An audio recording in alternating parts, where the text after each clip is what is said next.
Baik, anak-anak, kita akan mulai mempelajari pada bagian bab ke-7, yaitu garis dan sudut bagian yang pertama. Kita lanjutkan.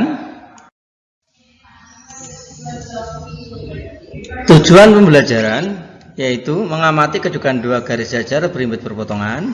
2. Mengamati cara membagi garis menjadi berapa bagian sama panjang. 3. Mengenal satuan sudut yang sering digunakan. 4. Mengamati hubungan antar sudut. 5. Menemukan sifat sudut jika dua garis jajar dipotong garis transversal. 6. Menggunakan sifat-sifat sudut dan garis untuk menyelesaikan soal. 7. Melukis sudut tertentu. Kita lanjutkan saja. Bagian yang pertama yaitu hubungan antar garis. Yang akan kita pelajari adalah hubungan antar titik, garis, dan bidang. Kita cermati bersama. Titik adalah noktah yang tidak memiliki arah, tidak memiliki panjang dan lebar. Misal di sini ada titik A. Ditulis seperti ini, dibaca titik A. Kemudian setelah kita mengenal titik, kita akan mengenal garis. Garis adalah kumpulan titik-titik yang berderet memanjang. Sebenarnya garis G ditulis dengan huruf kecil. Misalnya ini adalah garis G. Ini ya, yang lurus ini garis G. Ini ditulis dengan huruf kecil, dibaca garis G. Sebenarnya ini adalah kumpulan titik-titik yang banyak sekali memanjang menjadi sebuah garis. Kemudian ada yang disebut dengan sinar garis. Di sini adalah sinar garis AB. A-nya adalah pangkalnya, B yang mengarah ke arah ujungnya. Jadi kalau ada sinar garis ke arah sana, maka sini dibaca AB titik pangkalnya A, dia tidak memiliki ujung. Kemudian sinar garis BA berarti pangkalnya adalah B, gitu ya. Ingat, nanti dia tuliskan sinar garis BA. Oke. Di atasnya ini ada BA, ada tanda panah di atasnya karena ya AB ada tanda panah, gitu ya, menunjukkannya. Baik, kita lanjutkan, yaitu ruas garis AB dan ruas garis BA.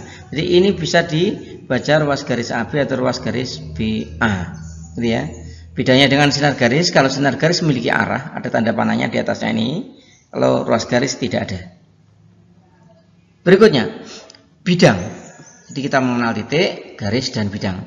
Bidang adalah daerah yang dibatasi oleh beberapa garis. Jadi ini adalah bidang alfa, diberikan simbol alfa di sini ya. Atau kita boleh membaca dengan menyebutkan titik sudutnya, yaitu bidang ABCD, gitu ya. Bisa dibilang bidang alfa, bisa dibilang juga bidang ABCD. Ya, kita lanjutkan mempelajari tentang hubungan titik dan garis, titik dengan garis. Yang pertama, titik A terletak pada garis L. Jadi dia ada garis L, maka titik A-nya pada garis tersebut. Yang kedua, titik A terletak di luar garis L. Jadi dia ada garis, A-nya di luar garisnya. Titik A-nya. Yang C, yang ketiga, titik A segaris dengan titik B.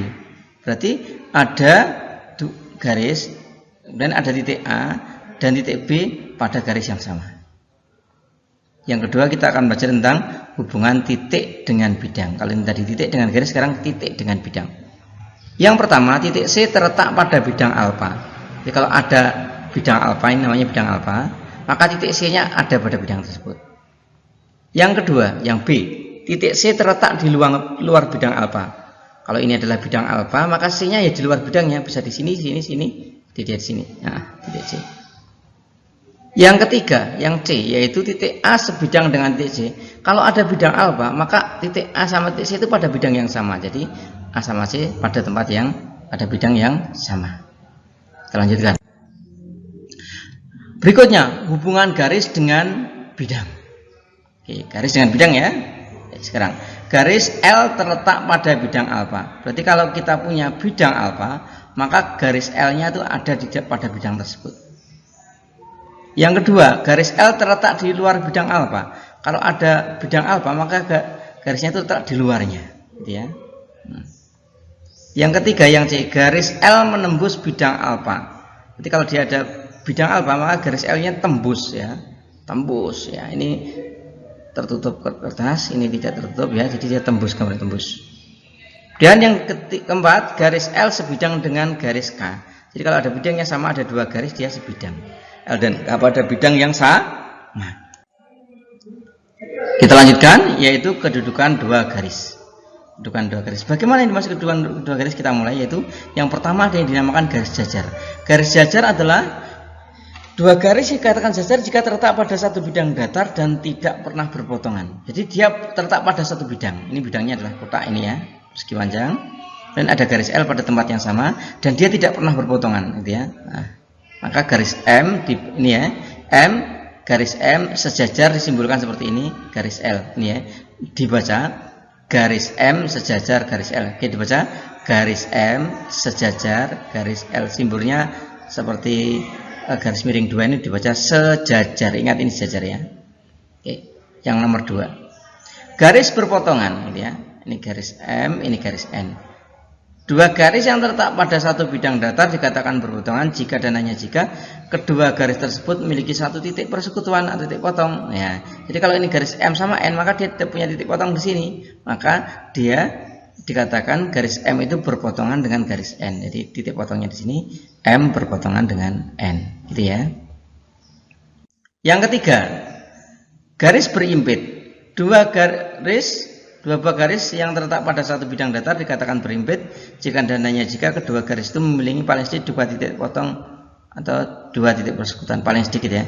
Jadi kalau kita lihat ini ada garis AB, gitu ya. Kemudian ada garis lagi CD, garisnya pas pada garis AB, maka dikatakan bahwa garis AB berimpit dengan garis CD. Impit-impitan, ingat ya. Yang keempat, garis bersilangan. Ya. Dua buah garis dikatakan bersilangan jika kedua garis tersebut sejajar dan tidak pernah berpotongan. Nah, ya, digambarkan seperti ini. Ini artinya kalau kita lihat nanti ya, bersilangan itu gini. Baik, diberikan gambaran. Kalau ini kita buat gambaran yang lebih jelas lagi, begini. Ini garis E dan ini garisnya begini.